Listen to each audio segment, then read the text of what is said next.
दिसतच नाही. हे हे घ्या इकडे घ्या तरी फुल बघा कसं आहे त्याचं दुसरे काय एक कुक्कडगाव येथे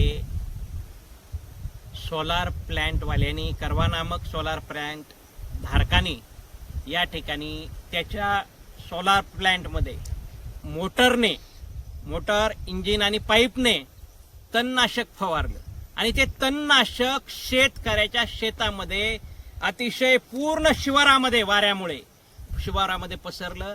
या ठिकाणी अक्षरशः 20 ते 30 शेतकऱ्यांचं अतोनात नुकसान झालंय आणि करवा नामक ज्या सोलार प्लॅन्ट वाल्यांनी या शेतकऱ्याचं नुकसान केलेलं आहे त्याच्यावर गुन्हे दाखल करण्यात यावेत आणि या शेतकऱ्याला न्याय देण्यात यावा.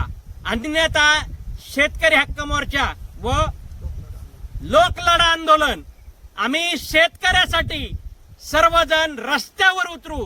याची शासनाने दखल घ्यावी आणि या बिचाऱ्या शेतकऱ्याचं जे काही नुकसान झाले. माझं नाव गोरखनाथ वैजनाथ शिंदे, राहणार कुक्कडगाव. कुक्कडगावला 173-74 मध्ये सोलार प्लॅन्ट झालेला आहे.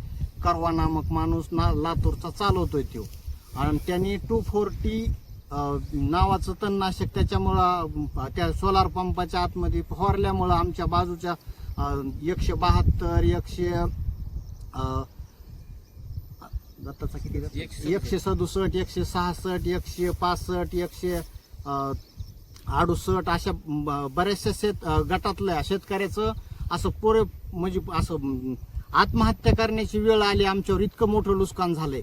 कृषी अधिकाऱ्यांनी त्याचा पंचनामा केला. त्या करवा आमच्या सोबत म्हणजे नुकसान भरपाई देतो म्हणून आम्हाला 1 महिना घोळविलंय. आम्हाला आज गुन्हा नोंद करायचा आहे. कलेक्टरला भेट दिली ते आम्ही कलेक्टरला निवेदन दिलंय, तहसीलदार साहेबाला निवेदन दिलंय, तालुका कृषी अधिकाऱ्याला निवेदन दिलंय. त्यांचा पंचनामा त्यांनी 50% पुढं नुकसान झालंय असं तालुका कृषी अधिकारी समिती 5 सदस्य समितीने आम्हाला सर्टिफाय करून दिले. आम्ही आज जाऊन त्यांच्यावर गुन्हा नोंद करणार आहेत. असं जर नाही दाद भेटली तर आम्हाला कोर्टात न्यायालयाला न्याय मागण्याचा अधिकार, आम्ही न्याय मागू आणि आमचा लढा लढत राहू.